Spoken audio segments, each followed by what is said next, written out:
ನಮಸ್ತೆ ವೀಕ್ಷಕರೇ, ನಿಧಿ ಅಡುಗೆ ಚಾನೆಲ್ಗೆ ನಿಮಗೆಲ್ಲರಿಗೂ ಸ್ವಾಗತ. ಇವತ್ತು ಸರಳವಾದ ವಿಧಾನದಲ್ಲಿ ತುಂಬ ಸಾಫ್ಟ್ ಆದ ಇಡ್ಲಿ ಮಾಡೋದನ್ನು ತಿಳಿಸಿಕೊಡ್ತಾ ಇದ್ದೇನೆ. ಅನೇಕ ರೀತಿಯ ಇಡ್ಲಿ ವಿಡಿಯೋವನ್ನು ನನ್ನ ಚಾನಲಲ್ಲಿ ನಿಮ್ಮ ಜೊತೆ ಶೇರ್ ಮಾಡಿದ್ದೇನೆ. ನೀವೆಲ್ಲ ಬಹಳ ಇಷ್ಟಪಟ್ಟಿದ್ದೀರಿ.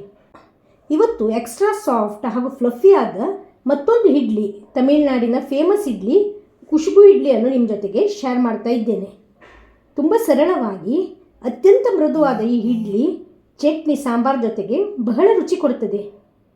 ತುಂಬ ಸುಲಭವಾದ, ತುಂಬ ಶುಭ್ರವಾದ, ಮಲ್ಲಿಗೆಯಂತಹ ಬಿಳುಪಾದ ಈ ಇಡ್ಲಿಯನ್ನು ನಾವು ಸಾಮಾನ್ಯವಾಗಿ ಬಳಸುವ ರೇಷನ್ ಅಕ್ಕಿಯನ್ನು ಬಳಸಿ ಸುಲಭವಾಗಿ ಇದನ್ನು ತಯಾರಿಸಬಹುದು.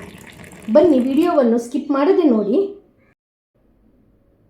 ಇಲ್ಲಿ 3 ಕಪ್ಪಷ್ಟು ಅಕ್ಕಿಯನ್ನು ಒಂದು ಪಾತ್ರೆಗೆ ಸೇರಿಸ್ತಾ ಇದ್ದೇನೆ. ನೀವು ಮಾಮೂಲಿ ರೇಷನ್ ಅಕ್ಕಿ, ದೋಸೆ ಅಕ್ಕಿ ಅಥವಾ ಇಡ್ಲಿ ರೈಸನ್ನು ಯಾವುದನ್ನು ಸಹ ಬಳಸ್ಬೋದು. ಇದನ್ನು ಚೆನ್ನಾಗಿ ಒಂದು 4 ರಿಂದ 5 ಬಾರಿ ನೀರು ಹಾಕಿ ತೊಳಿಬೇಕು. ಈಗ ಇನ್ನೊಂದು ಪಾತ್ರೆಯಲ್ಲಿ 1 ಕಪ್ಪಷ್ಟು ಉದ್ದಿನಬೇಳೆಯನ್ನು ಸೇರಿಸುವ.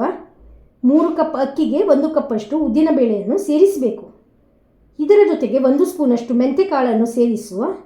ಇದನ್ನು ಕೂಡ ನೀರು ಹಾಕಿ ಚೆನ್ನಾಗಿ ಒಂದು 3 ರಿಂದ 4 ಸಲ ತೊಳೆದು ನೆನೆಸಲಿಕ್ಕೆ ಹಾಕಬೇಕು. ಈಗ ಮತ್ತೊಂದು ಪಾತ್ರೆಯಲ್ಲಿ ಅದೇ ಕಪ್ ಅಳತೆಯಲ್ಲಿ ಒಂದು ಅರ್ಧ ಕಪ್ಪಷ್ಟು ಸಬ್ಬಕ್ಕಿ ಅಂದರೆ ಸಾಬುದಾನ ಇದೆಯಲ್ಲ, ಅದನ್ನು ಸೇರಿಸ್ತಾ ಇದ್ದೇನೆ. ಇಲ್ಲಿ ನಾನು ಮೀಡಿಯಮ್ ಸೈಜ್ನ ಸಾಬುದಾನವನ್ನು ಈ ರೆಸಿಪಿಗೆ ಬಳಸ್ತಾ ಇದ್ದೇನೆ. ಇದನ್ನು ಕೂಡ ಚೆನ್ನಾಗಿ ನಾವು ನೀರು ಹಾಕಿ ತೊಳೆದು ನೆನೆಸಲಿಕ್ಕೆ ಹಾಕಬೇಕು. ತೊಳೆದ ಎಲ್ಲ ಇಂಗ್ರೀಡಿಯೆಂಟ್ಸನ್ನು ಈಗ ನೆನೆಸುವ. ಹಾಗಾಗಿ ಈ 3 ಪಾತ್ರೆಯಲ್ಲಿ ಸೇರಿಸಿದ ಇಂಗ್ರೀಡಿಯೆಂಟ್ಸ್ಗೆ ನೀರು ಸೇರಿಸಿ ನೆನೆಸಲಿಕ್ಕೆ ಹಾಕಬೇಕು. ಒಂದು 5 ರಿಂದ 6 ಗಂಟೆಗಳ ಕಾಲ ಇದು ನೆನೆಬೇಕು. ನೆಕ್ಸ್ಟ್ ನೋಡಿ, ಕರೆಕ್ಟಾಗಿ ಇಲ್ಲಿ 6 ಅವರ್ಸ್ ನೆನೆಸಿದ್ದು ಆಗಿದೆ. ಈಗ ನೆನೆಸಿದ ನೀರನ್ನು ನಾವು ಬಸಿದು ತೆಗೆದು ಪುನಃ ಇದನ್ನು 1-2 ಬಾರಿ ತೊಳಿಬೇಕು. ಈ ರೀತಿ ನಾವು ನೆನೆಸಿದ ನಂತರ ಪುನಃ ತೊಳೆಯುವುದರಿಂದ ಇಡ್ಲಿ ಇದೆಯಲ್ಲ ತುಂಬ ಮೃದುವಾಗಿ ಹಾಗೂ ತುಂಬ ವೈಟಾಗಿ ಬರ್ತದೆ. ಈ ಟಿಪ್ಸನ್ನು ನೀವು ಅಗತ್ಯವಾಗಿ ಫಾಲೋ ಮಾಡಿ. ಚೆನ್ನಾಗಿ ಪುನಃ ತೊಳೆದು ಇದರ ನೀರನ್ನು ಬಸಿದಿಲ್ಲಿ ಇಟ್ಟಿದ್ದೇನೆ. ಇಲ್ಲಿ ನೆನೆಸಿದ ಅಕ್ಕಿಯನ್ನು ಪಕ್ಕಕ್ಕಿಡುವ. ಉದ್ದಿನಬೇಳೆ, ಮೆಂತೆ ಹಾಗೂ ಸಬ್ಬಕ್ಕಿ ಇದೆಯಲ್ಲ, ಅದನ್ನು ಮೊದಲಿಗೆ ಗ್ರೈಂಡ್ ಮಾಡಬೇಕು. ನೀವು ಮಿಕ್ಸಿ ಜಾರ್ ಅಥವಾ ಗ್ರೈಂಡರ್ ಯಾವುದನ್ನು ಸಹ ಬಳಸ್ಬೋದು. ನಾನು ಇದನ್ನಿಲ್ಲಿ ಗ್ರೈಂಡ್ರಲ್ಲಿ ರುಬ್ತಾ ಇದ್ದೇನೆ. ಇದು ಒಂದು 15 ನಿಮಿಷ ರುಬ್ಬಿ ಆದ ನಂತರ, ಸಬ್ಬಕ್ಕಿ ಸ್ಮೂತಾಗಿ ಪೇಸ್ಟ್ ಆದ ನಂತರ ನಾವು ನೆನೆಸಿದ ಅಕ್ಕಿ ಇದೆಯಲ್ಲ, ಅದನ್ನು ಸಹ ಸೇರಿಸಬೇಕು. ಎಲ್ಲವನ್ನು ಚೆನ್ನಾಗಿ ನುಣ್ಣಗೆ ರುಬ್ಬಿಕೊಳ್ಳುವ. ತುಂಬ ಸ್ಮೂತಾಗಿ ಹಾಗೂ ಸ್ವಲ್ಪ ಗಟ್ಟಿಯಾಗಿ ಇದನ್ನು ರುಬ್ಬಿಕೊಳ್ಬೇಕು. ಈಗ ನೋಡಿ, ಇಲ್ಲಿ ರುಬ್ಬಿದು ಆಗಿದೆ. ರುಬ್ಬಿದ ಹಿಟ್ಟನ್ನು ಇಲ್ಲಿ ಒಂದು ಪಾತ್ರೆಯಲ್ಲಿ ಸೇರಿಸಿದ್ದೇನೆ. ಉಪ್ಪನ್ನು ಈವಾಗಲೇ ನಾನು ಸೇರಿಸ್ತಾ ಇದ್ದೇನೆ. ಚಳಿಗಾಲದಲ್ಲಿ ಫರ್ಮೆಂಟ್ ಆಗಲಿಕ್ಕೆ ಹೊತ್ತು ಜಾಸ್ತಿ ಬೇಕು ಹಾಗೂ ಉಪ್ಪು ಮೊದಲೇ ಸೇರಿಸುವುದರಿಂದ ಹಿಟ್ಟು ಚೆನ್ನಾಗಿ ಬೇಗ ಫರ್ಮೆಂಟ್ ಆಗ್ತದೆ. ಈ ಟಿಪ್ಸನ್ನು ಕೂಡ ನೀವು ಅಗತ್ಯವಾಗಿ ಫಾಲೋ ಮಾಡಿ. ಉಪ್ಪು ಸೇರಿಸಿ ಸ್ವಚ್ಛವಾದ ಕೈಯಿಂದ ಇದನ್ನು ಚೆನ್ನಾಗಿ ಮಿಕ್ಸ್ ಮಾಡಿಕೊಳ್ಳುವ. ಒಂದು 2-3 ನಿಮಿಷಗಳ ಕಾಲ ಈ ರೀತಿ ಹಿಟ್ಟನ್ನು ಮಿಕ್ಸ್ ಮಾಡಬೇಕು. ಈಗ ಗಟ್ಟಿಯಾದ ಬಟ್ಟಲನ್ನು ಮುಚ್ಚಿ ಇದನ್ನು ಹುದುಗಲು ಇಡುವ. ಇದನ್ನು ಓವರ್ನೈಟ್ ಇಲ್ಲಿ ನಾನು ಫರ್ಮೆಂಟ್ ಮಾಡ್ತಾ ಇದ್ದೇನೆ. ನೆಕ್ಸ್ಟ್ ಡೇ ನೋಡಿ, ಮುಚ್ಚಳವನ್ನು ತೆಗೆಯುವ. ಹಿಟ್ಟು ಚೆನ್ನಾಗಿ ಹುಳಿ ಬಂದಿದೆ.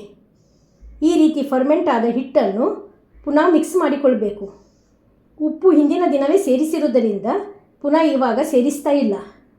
ಹಿಟ್ಟಿನ ಸ್ಥಿರತೆ ನೋಡಿ ಈ ರೀತಿ ಇರಬೇಕು, ಸ್ವಲ್ಪ ಗಟ್ಟಿಯಾಗಿರಬೇಕು. ಈ ಬದಿ ಇಡ್ಲಿ ಮೋಲ್ಡ್ಗೆ ಎಣ್ಣೆ ಗ್ರೀಸ್ ಮಾಡಿಟ್ಟಿದ್ದೇನೆ. ರೆಡಿಯಾದ ಹಿಟ್ಟನ್ನು ಈ ರೀತಿ ಇದರ ಒಂದೊಂದೇ ಭಾಗಗಳಿಗೆ ಸೇರಿಸುವ. ಎಲ್ಲ ಹಿಟ್ಟನ್ನು ಈ ರೀತಿ ಇಡ್ಲಿ ಮೋಲ್ಡ್ಗೆ ಸೇರಿಸಿದ ನಂತರ ಇದನ್ನು ಇಡ್ಲಿ ಸ್ಟ್ಯಾಂಡಲ್ಲಿ ಇಡಬೇಕು. ಇಲ್ಲಿ ಇಡ್ಲಿ ಪಾತ್ರೆ ಕೂಡ ಪ್ರೀಹೀಟ್ ಮಾಡಿದ್ದೇನೆ. ಇದರಲ್ಲಿ ಒಂದು 4 ಕಪ್ ನೀರು ಸೇರಿಸಿ ಬಿಸಿ ಮಾಡಲಿಕ್ಕೆ ಇಟ್ಟಿದ್ದೇನೆ.